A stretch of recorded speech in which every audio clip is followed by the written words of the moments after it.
un milieu de travail où je suis obligé de cohabiter avec les gens. Mais si tu fais toujours tes choses de la bonne façon, tu verras qu'il va se développer autour de toi une réputation qui va te précéder même avant que le problème ne s'élève. Quelqu'un va dire quelque chose, mais les gens autour vont dire non, non, non, peut-être quelqu'un d'autre, mais pas lui. Mais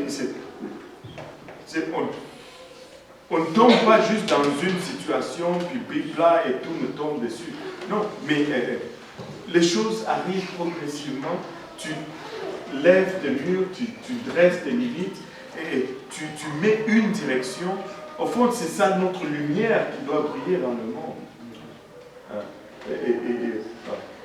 Non plus, ce n'est pas tout le monde qui est dehors qui sont des monstres. Ne soyons pas non plus,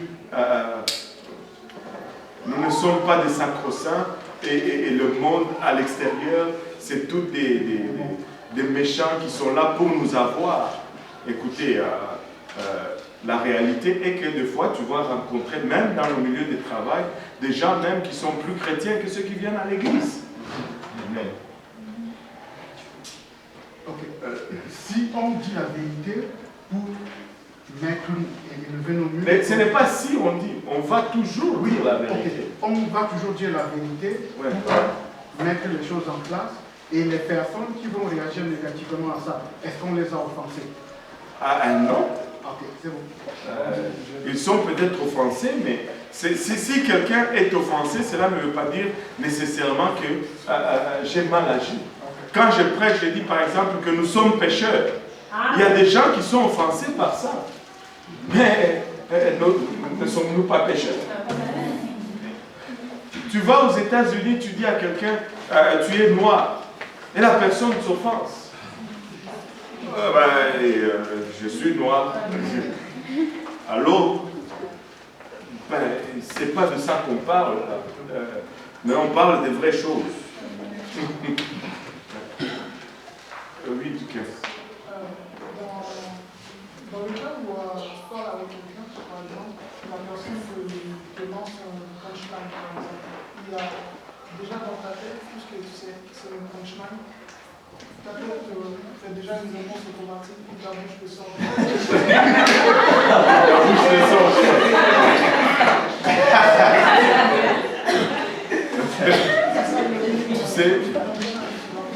Tu sais, il y a des fois, il y a certaines paroles qu'on voudrait retirer, n'est-ce pas? Bon, là c'est à toi de te repentir maintenant. Là c'est à toi de te repentir parce que bon, tu as glissé. Tu as glissé. Tu n'es pas sauté dedans, mais tu as glissé en vrai. Et tu dois te repentir. Tu dois te repentir. Mais revenons un peu à David. Il va t'expliquer après.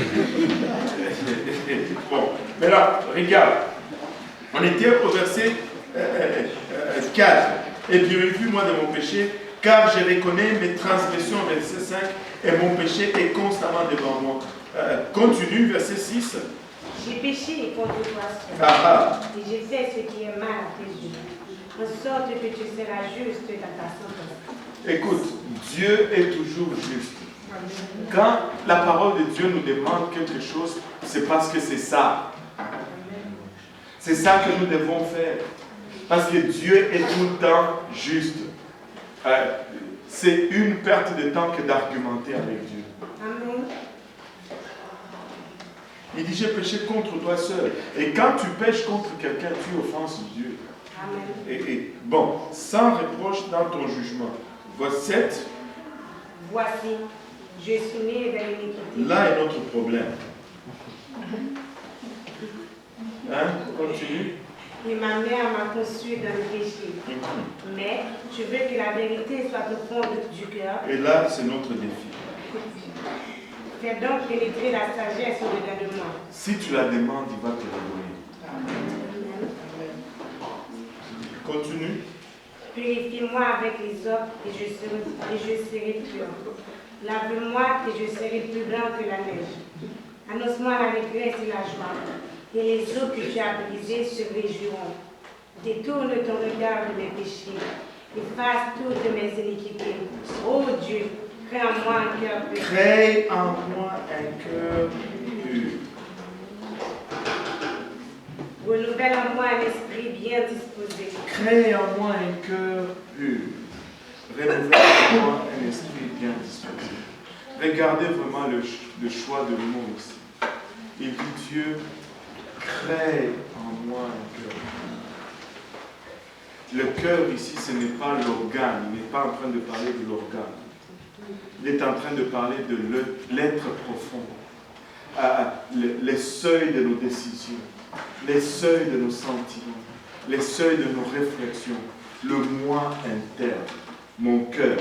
Quand je dis je t'aime de tout mon cœur, cela ne veut pas dire que je t'aime avec ces boules de muscles. Cela veut dire je t'aime avec le sentiment le plus profond de mon être. Maintenant, il dit crée en moi un cœur pur. Il ne dit pas transforme mon cœur, ou il ne dit pas purifie mon cœur. Il dit crée. Créer, c'est faire venir à l'existence quelque chose à partir de rien. C'est-à-dire, mes anciennes pensées, mes anciennes émotions, on s'en débarrasse, mais on prend maintenant ce que Dieu nous donne. Très souvent, nous voulons réformer. Dieu ne veut pas réformer. Dieu veut créer à nouveau. C'est pourquoi celui qui est en Christ, il est une nouvelle créature. Cela ne veut pas dire que ton nez devient nouveau. Cela ne veut pas dire que ton visage change. J'espérais que ça allait être le cas pour moi, mais ça n'a pas été le cas. Mais ce qui est une nouvelle créature, c'est le cœur, mon être interne, mon siège de décision, là où mes pensées naissent. Crée en moi un cœur pur. Je ne veux plus décider avec les anciennes références. Je vais décider selon tes références. Je vais aimer, je vais regarder comme tu veux que je regarde. Je vais sentir comme tu veux que je ressens. Et pour cela, il faut que Dieu crée un cœur pur.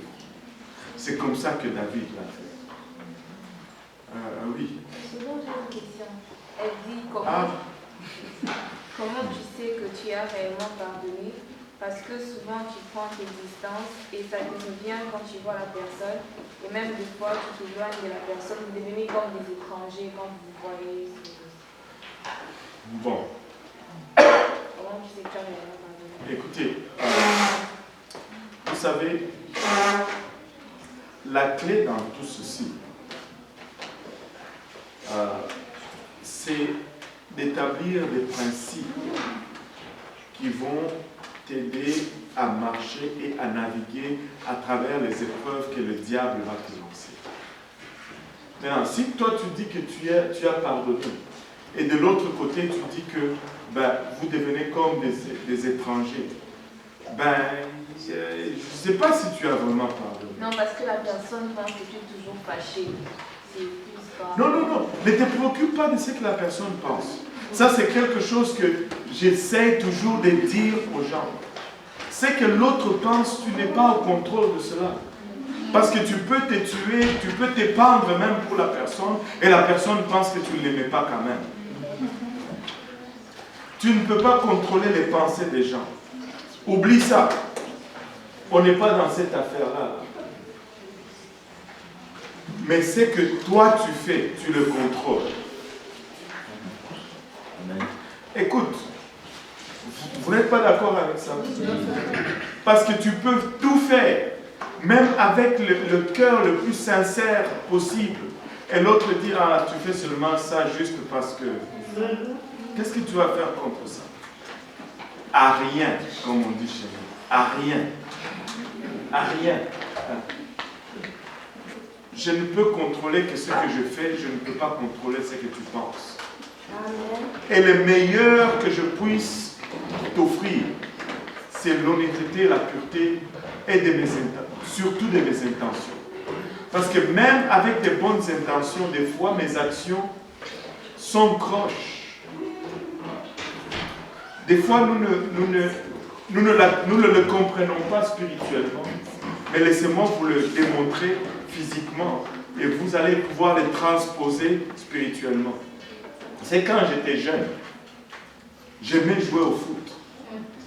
Et même si je n'étais pas le meilleur joueur de mon équipe, mais je faisais des choses. Je veux mettre le ballon dans le coin, le corps va suivre et le ballon va aller dans le coin. Mais avec l'âge, avec le temps, des fois, l'intention est là. Je veux te la passer, la balle. Je veux qu'elle arrive là entre tes jambes. Mais le corps ne suit plus. Parce que la nature me rattrape. Et des fois, même spirituellement, c'est là. Je peux avoir les meilleures intentions possibles. Mais des fois, quand je veux faire, ça ne sort pas comme je devais faire. Tu vas me détester, mais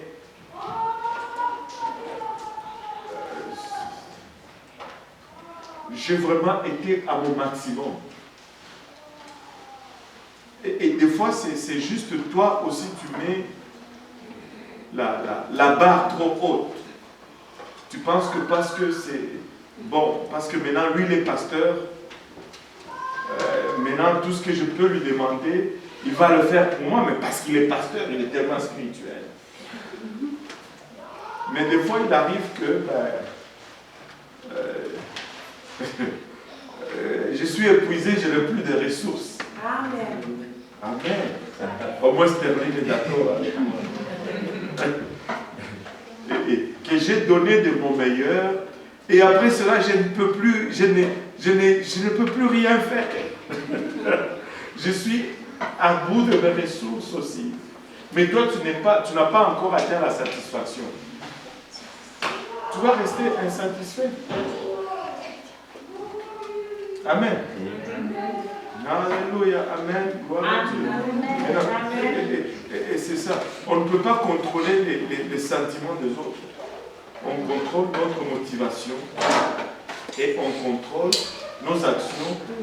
Et des fois même, on échappe nos actions, mais nos motivations, nous pouvons toujours les contrôler. Amen. Des fois, je ne suis pas à la hauteur. Des fois, je ne suis juste pas assez habile. Des fois, je ne suis juste pas assez patient.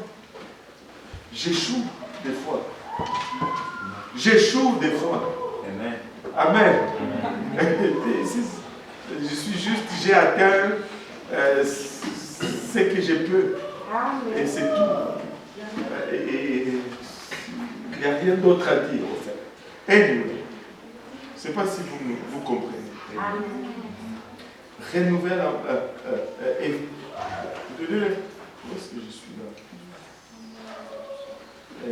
Crée en moi un cœur pur.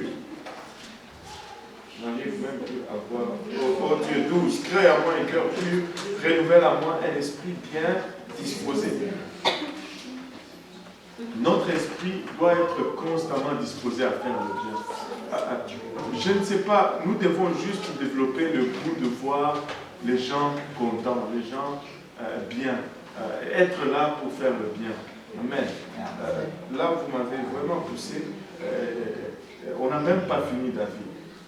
Il est déjà très avancé dans la nuit. Mais laissez-moi vous dire ceci. Nous devons rechercher le cœur de Dieu.